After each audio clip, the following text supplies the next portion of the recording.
wa malam da kuke magana ana magana Isa, malam ya tafi akan Isa zai dawo tafsirin shi akan duk abin da jamhuri ya tafi, amma da wani ɗalibi ya lafatar da nazarin shi game da wata aya, falamma tawaffaitani kunta anta alaihim raqiba, malam ya ce kai wannan ayar Qur'ani ta nuna ranar tashin kiyama Isa bai san ma an bauta mishi ba. Wannan nassi ne,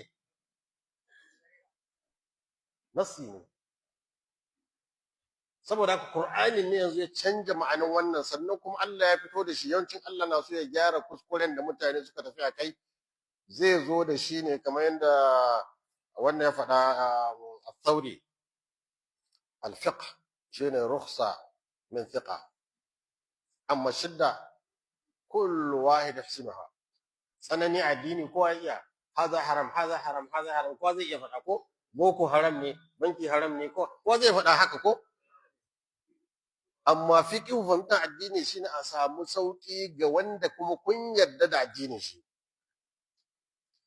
Rukhsa min thiqa. Kun ga malam alhamdulillah, ko yayi kuskure ko malam yayi kuskure, kowa ya duba rayuwar shi ya san malam yayi kuskure ne dan kuskuren dan adam, ba dan zuciya ba, ko ba da gangan ba, ba kuma kuskuren zuciya ba, sai dai kuskuren fahimta, ko to shine fikan da ake magana.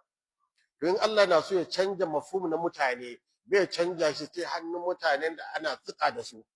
Kun ga Ibn Taymiyyah, zaka yi cewa yayi kuskure wani abu, amma duk malaman duniya ajma'u ala wannan bawon Allah lillahi yake,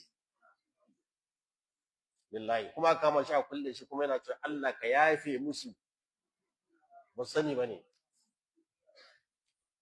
yana da yaqini. To akwai malaman da abin da suke kasa lillahi suke yi, to wannan su kuskuren su ma lada ne. Domin yanzu bashariya ta bace, yahudu suna jiran almasihu ya zo,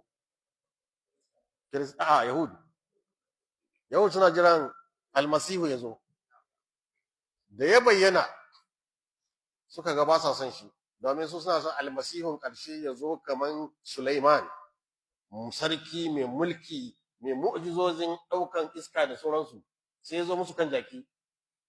Suka ce ba irin wani almasihu kuke so ba, sai suka faɗa cewa kada a yarda da shi, saboda ka ƙaryata shi. Wai na gaskan har yanzu suna jira zai zo. Ku yi hankuri fa, duk yana cikin ilimin. Nasara suka gane shi ne, suka bi shi, amma sai suka yi guluwi, musulmai suka zo muka gane shi ne, domin Qur'ani ya faɗa almasihu shi ne. Ga akwai abu na nasara suka ce zai je dawo, in ya dawo shi ma zai kafa kingdom, mulki. Amma in ka bi nusus na taura na injila, in ka bi nusus a hankali, ka bi ka fahimce su, Isa na ce musu zai dawo ne ranar tashin kiyama, ba duniyan nan ba. Domin ya ce zan je wurin fadaƙina zai aiko muku wani comforter will abide with you har zuwa ƙarshe. Wani comforter, shi comforter ne, wani zai zo zai tsaya da ku har zuwa tashin kiyama, ko ya faɗa cikin Bible. Shi ba zai dawo ba, amma inda wurin da yace zai dawo, second coming din nan ran tashin kiyama ake nufi. To da yawa musulmi sun ɗauki Isan zai dawo, domin wasu hadisai su ma da suke buƙatar ta'awil, hadisai da ke buƙatar ta'awil sun ɗauka zai dawo. Don Allah na so ya kawo wani fuska na ta'awili, ba zai kawo shi akan mutumin da aka san shi da fasadi ba, da son zuciya da wasu abubuwa. Za a kawo shi ne a mutumin da ba a shakkan cewa iyakan fahimta shi kenan. Kun fahimci abu?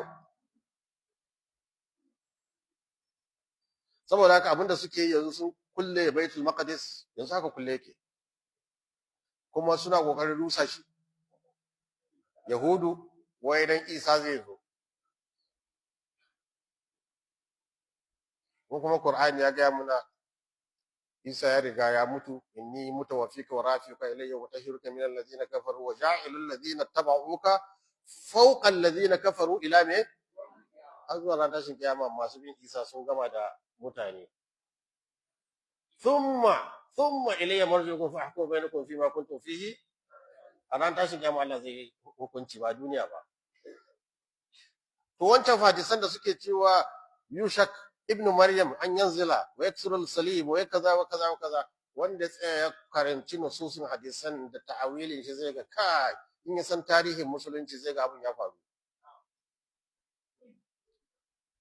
Kirista ne suke da wani cross, true cross, katon cross, wanda da suka kama Baitul Maqdis innan masallacin nan da aka kulle yanzu, da an kama shi ya koma coci, aka sa katon cross a kibla. In za su je yaƙi, babban yaƙi, sai a ɗauko cross a je a kafa shi a fili. Kun san da yaƙin takobi ne da kibiya ko, sai a ɗauko shi a kafa. Salahuddin Ayyubi da ya matsa musu duka sarakunan turawa, kowa da cross, takobi cross, doki komai cross, shine ake kan shi hurubus salibiyya, yaƙin cross, komai cross. Sai ka ce to wannan yaƙin na ƙarshe bari mu zagaye Salahuddin Ayyubi mu gama da shi mu huta kawai. Duka sarakunan turawa suka fito duka, aka ɗauko True Cross a wani wuri ake kiran shi Al-Hattin, wani wuri ne. Sai Allah ya ba Salahuddin Ayyubi fasaha da fahimta cewa wurin Hattin nan sahara ne, amma ga wuraren rijiya da ruwa na wucewa, fadama, ku kare wurin ruwan, ku tsaya. Su suna can, kamar yadda Allah ya taimaka ma annabi lokacin yakin Badar ko ba yawa bane yafi su, ba yawa bane, zuciya ba su da yawa, amma bawon Allah ne ya ce zai yake su, ko in zai mutu shi shahada zai yake su. Shikenan a ma'arkat Hattin Allah ya bashi nasara gaba ɗaya, dukkan sarakuna aka kakkama su. Ɗayansu ne yace sai ya kashe su, domin duk lokacin da aka yi alkawalin shi yana sabawa, yace shi da kanshi Salahuddin ya soka mai takobi ya yanke. To ya maganan cross, Salahuddin Ayyubi ya kwace cross, har yau an rasa inda cross din ne yake, an bulle shi ne, ai menene, cross ya bace. True cross, salibus salawat ko salibus salut, yau ya bace a hannuwa Salahuddin Ayyubi. To me kuma kuke jira? Da kuke jira? Ya faru, mafalki ne annabi ya gani kuma ya faru.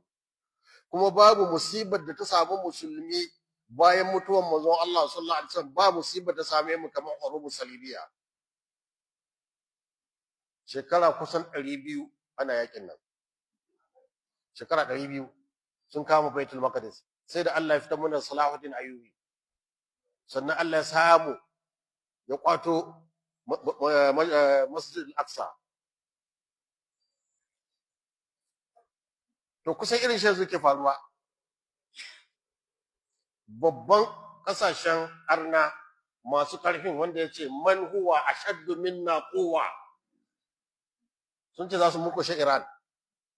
Iran ba karfi gare su ba fa irin nashi, amma suna da karfin zuciyan cewa za mu tsaya mu yaƙe su. Kamar yadda Allah ya taimaka wa Salahuddin Ayyubi a Hattin ya hana wayancan ruwa, yau haka Allah ya taimaka wa Iran suka hana turawa mai. Kuma rayuwarsu ne duka akan mai take, an shaƙe makoshin aka kama, shi ma taimakon Allah ne, ba ƙarfin su bane. Shi yasa muke kira mutanen Iran su rike Allah da kyau. Na ji labari ingantacce cewa sun ba da umarni don Allah a bazzagin sahabban manzon Allah sallallahu alaihi wasallam, da gaske sun faɗa haka. Har Jami'atul Azhar ta yi wasiƙa, ta yi karar, ta ce muna godiya da wannan mataki da kuka ɗauka. Ni da kaina na je Iran, na ga sun yi mu'assasa na taqrib bainal mazahib, suna so ku ahlus sunna ku zo mu haɗu, kamar da Allah ya ce ya ahlul kitab ta'alu ila kalimatin sawa'in bainana wa bainakum alla nushrika bil haka ne ku zo kalimatin sawa. Dan shi'a ne fa ke ce ma zo kai ahlus sunna mu zo mu zauna don Allah mu dauki kalma daya. Wai don Allah kana da bakin kuma su kan shi. Sannan okay to mu ji yan shi'a ne to ku kawo mana wani malami yace mun ji kun ce yan shi'a ne kaza kaza to ku kawo mana malamin sunnan da zamu zo bayan shi mu yaƙe su mana. To babu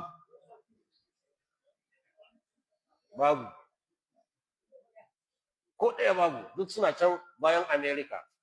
Kai yau bai ishe ka kunya lokacin da ake dukan Isra'il, lokacin da ake dukan America, kuma a lokacin ne ake dukan kasashen Larabawa ba?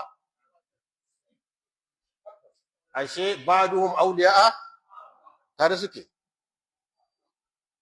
Ku kun sani na san kun sani tare suke. Me yasa muke munafinta kanmu? Tare suke. Da kuɗinsu, da securitinsu, da komai nasu, kai har manhaj na karatu sai abin da Bature ya ce. Kuma kullai wani abu, ba wanda suka samu barna da yakin Iran din nan, kamar ƙasashen Kuwait, Saudi Arabia, Bahrain, Al-Imarat ko? Ba wanda suka cutu, domin ko ruwan shansu sai an gyara shi. Ba wanda kuma za su cutu da yakin sai su ko kuma suna cutuwan ko amma shugaban Egypt ya fito a duniya yana roƙo ya fahamatul ra'is ya kai mai girma shugaban America babu wani mutum ko da ke yace la ahad bai ci mutum ba babu wani da zai iya tsayar da yakin nan illa anta sai kai don Allah ka tsayar da wannan yaki. A'a, ai shi wannan da kuke gani ma yana da ɗan sauƙi-sauƙi. Kun san sauƙi-sauƙin? Su wanda suke cutan ba su da ikon ma su ce a tsayar. An zo gidanka, ana cutanka, amma baka da baki ka ce me? A tsaida. Domin bawa ne.